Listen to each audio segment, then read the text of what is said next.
Crônica. Advogado revela: Xandão perdeu todo o dinheiro e agora vai ter as contas bloqueadas. Quebra de sigilo, bloqueio de contas e patrimônio congelado. Foi com essa frase, quase cinematográfica, que um advogado renomado de Brasília teria disparado a bomba política que sacudiu os corredores do poder. O alvo? Ninguém menos que Alexandre de Moraes, o temido Xandão do Supremo Tribunal Federal. A revelação, ainda envolta em neblina, espalhou-se como pólvora nos bastidores. O magistrado mais temido do país estaria prestes a ver sua fortuna bloqueada e seus recursos congelados. O motivo? Suspeitas levantadas não aqui dentro, mas lá fora, no olhar impiedoso de legislações internacionais que não costumam brincar quando o assunto é abuso de poder e violações de direitos humanos. O advogado, que por razões óbvias pediu para não ter seu nome revelado, teria dito a frase que ecoou como sentença. Ele pode até mandar prender, censurar e intimidar dentro do Brasil, mas fora daqui, meu amigo, o dinheiro dele não obedece ordem de ministro. A frase, quase sádica em sua ironia, caiu como um trovão nos salões de Brasília. Até os tapetes vermelhos do STF pareciam tremer diante da possibilidade. E se de repente o todo-poderoso ministro descobrisse que sua influência acaba na fronteira? Nos últimos anos, Alexandre de Moraes se transformou em uma figura quase mitológica. Para uns, o guardião da democracia. Para outros, o censor mor que ultrapassa qualquer limite. Mas o que poucos lembram é que em um mundo globalizado, não basta ter poder no Brasil se os tentáculos não alcançam os bancos de Nova York, Zurique ou Londres. É aí que entra a ironia desta crônica. A mesma caneta que cala vozes aqui dentro pode se tornar irrelevante lá fora. E, de repente, aquele ministro acostumado a decidir quem fala e quem cala, quem entra e quem sai, pode se ver diante de algo inédito: o silêncio da sua própria conta bancária. O advogado, em tom quase profético, descreveu: existem dispositivos internacionais que não reconhecem imunidade parlamentar, judicial ou política quando o tema é corrupção ou violação de direitos humanos. Se acionados, o efeito é imediato: bloqueio total de ativos. Do dia para a noite, o império vira poeira. O leitor desavisado pode até pensar: isso é só fofoca, mais uma teoria da conspiração. Mas basta olhar os exemplos do passado. Chefes de Estado, magnatas e até juízes de outros países já tiveram suas fortunas congeladas em instantes, sem direito a recurso em tribunal local. Basta uma canetada estrangeira e pronto. O que parecia sólido evapora como fumaça. E aqui está o choque. Se isso de fato acontecesse com Alexandre de Moraes, não seria apenas uma humilhação pessoal, mas um terremoto político sem precedentes no Brasil.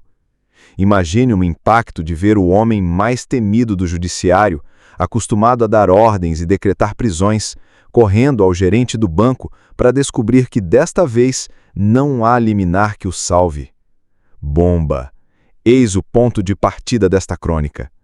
A narrativa que circula em Brasília é de que Xandão estaria prestes a enfrentar aquilo que mais teme, não a oposição política, não as críticas da mídia, mas o congelamento invisível e impiedoso das engrenagens financeiras globais. E aqui, meu caro ouvinte, leitor, começamos a mergulhar no coração da polêmica que promete abalar não apenas a Praça dos Três Poderes, mas também as certezas de quem ainda acredita que poder absoluto é de fato absoluto. No Brasil, uma ligação de Alexandre de Moraes é suficiente para virar manchete, abrir plantão na TV e colocar autoridades em alerta. Mas o advogado que levantou a bomba foi categórico. Na hora que as instituições internacionais decidem agir, não existe liga para o ministro, nem despacho em tempo recorde. É bloqueio na veia, sem aviso prévio. A frase é forte e, ao mesmo tempo, assombrosamente real. Basta revisitar a história recente. Lá fora, existe um dispositivo temido até pelos mais poderosos, a chamada Lei Magnitsky. Criada inicialmente nos Estados Unidos, expandida para outros países do Ocidente, ela permite que autoridades estrangeiras congelem bens, bloqueiem contas e proíbam o acesso financeiro de qualquer indivíduo acusado de violar direitos humanos ou cometer atos de corrupção. Não importa se o alvo é presidente, ministro, general ou bilionário. Se houver indícios, a sanção é fulminante. E aqui está a ironia. O mesmo Alexandre de Moraes, que muitos acusam de perseguir, censurar e abusar de poder, estaria agora na mira de um mecanismo global que não reconhece toga, farda ou imunidade. O advogado que lançou a bomba descreveu o possível cenário como uma espécie de dominó geopolítico. Primeiro movimento: a inclusão do nome de Moraes em uma lista internacional de sanções. Segundo movimento: bloqueio imediato de contas no exterior. Terceiro movimento: bancos brasileiros, temendo represálias, internacionais passam a restringir operações. Quarto movimento: a imagem pública do ministro, construída à base de poder e medo, se desfaz diante da impotência financeira. Ele poderia até dar ordem de prisão contra quem divulgasse a notícia, ironizou o advogado. Mas quem o salvaria de ver a tela do Internet Banking zerada? Esse é o ponto que mais assusta Brasília. Porque até agora, a lógica sempre foi simples. Quem desafia Xandão, paga o preço. Mas como lidar quando o desafiante é invisível, internacional e não precisa dar coletiva para se explicar? Políticos acostumados a se proteger na sombra do Supremo já teriam iniciado reuniões reservadas. Deputados cochicham nos corredores da Câmara, senadores mantêm conversas discretas e até ministros do próprio STF, segundo fontes, já demonstram incômodo. Afinal, se cair um, quem garante que não caiam outros? O advogado lembrou de casos emblemáticos. Um ex-ministro de um país do leste europeu, que controlava a imprensa e oposição com mão de ferro, teve suas contas congeladas nos Estados Unidos de um dia para o outro. Um general africano, famoso por prender adversários políticos, viu sua fortuna evaporar em bancos suíços sem sequer ser avisado. E agora, segundo essa narrativa que circula como veneno em Brasília, seria a vez de um ministro brasileiro provar do mesmo remédio. Bomba! Eis a controvérsia que dá força a esta crônica. Será que no fim das contas, o todo-poderoso Xandão não passaria de mais um personagem global pronto para ser engolido pelo mesmo sistema financeiro que ele jamais conseguiria controlar? Na tarde em que a notícia começou a circular em grupos restritos de advogados e jornalistas independentes, o clima em Brasília mudou. O silêncio foi quase ensurdecedor. Deputados que até ontem exibiam fidelidade inabalável ao Supremo, hoje caminhavam apressados pelos corredores, desviando olhares e trocando mensagens nervosas em celulares com película espelhada. Era como se todos soubessem de algo que não deveria ser dito em voz alta. O império de Alexandre de Moraes estava começando a ruir por onde ele menos imaginava, pelo bolso. Fontes da crônica garantem que ainda naquela semana, uma reunião emergencial teria ocorrido entre alguns ministros do STF. O encontro, a portas trancadas, teria sido marcado por acusações cruzadas. Um deles teria disparado: "Se isso se confirmar, não sobra ninguém. Vamos todos ser tratados como cúmplices." Outro, mais calculista, respondeu seco: "O problema não é se vai acontecer. O problema é quando acontecer. E quando acontecer, quem aqui terá coragem de cair sozinho?" Era o tipo de diálogo que não aparece em ata, mas que ecoa como um sinal de fraqueza. Enquanto isso, no Congresso, alguns parlamentares já enxergavam na crise uma oportunidade de ouro. Os mais ousados começaram a falar em impeachment silencioso, não pelos ritos constitucionais, mas simplesmente pela perda do poder real. A lógica era simples: sem dinheiro, sem prestígio, sem capacidade de influenciar aliados, até o mais temido ministro pode virar apenas uma sombra de si mesmo. Um senador, conhecido pela ironia ácida, resumiu a situação em uma frase que circulou em grupos de WhatsApp: Moraes pode até mandar prender, mas não manda prender o sistema SWIFT. Nas ruas, o burburinho já crescia. Protestos espontâneos pipocavam em praças e avenidas, muitos carregando cartazes com frases provocativas. Quem cala o povo não cala o dólar. Liberdade não se compra, mas pode ser congelada. Lei Magnitsky. A toga não protege do frio bancário. O povo parecia entender algo que Brasília fingia não ver. O jogo havia mudado de tabuleiro, e o ministro que ditava regras no Brasil agora seria apenas um peão diante da pressão internacional. Talvez o ponto mais chocante fosse este: a possibilidade real de ver um homem que concentrou tanto poder ser reduzido a depender de advogados internacionais para recuperar seus bens. A cena parecia quase cinematográfica. Alexandre de Moraes, outrora chamado de Xandão ou imbatível, aguardando em silêncio em um escritório de advocacia em Nova York, enquanto técnicos do Departamento do Tesouro decidiam se liberavam ou não seus recursos. Era a versão moderna de um rei nu, não por falta de roupas, mas por falta de saldo bancário. O advogado que deu origem à bomba reforçou o ponto em entrevista off-record. O mais assustador para ele não é perder dinheiro, é não saber de onde virá o próximo golpe. Porque uma vez que você entra nesse radar, não há como prever quando e onde será atingido de novo. Essa frase se espalhou como pólvora. Políticos, empresários e jornalistas repetiam em jantares e rodas de conversa. De repente, Alexandre de Moraes já não era a figura que todos temiam, mas sim a figura que todos observavam, como quem assiste ao lento declínio de uma estrela prestes a apagar. Bomba! Eis o choque que Brasília tenta esconder. Quando o medo deixa de ser unilateral, o império começa a desmoronar em silêncio. Se até a semana anterior Alexandre de Moraes ainda caminhava com a postura de quem acreditava ser intocável, agora, até o mais leigo conseguia perceber as fissuras. O semblante mudou. O olhar, outrora desafiador, deu lugar a uma expressão carregada, como quem sente o peso do próprio reflexo. Fontes ligadas ao setor financeiro afirmam que transações envolvendo familiares próximos começaram a travar misteriosamente. Cartões bloqueados, transferências suspensas, operações internacionais negadas. Não era apenas o fantasma da Lei Magnitsky, era a materialização de que, sim, a engrenagem já estava em movimento. Um banqueiro, em anonimato, confidenciou: o sistema financeiro global não funciona na lógica da toga.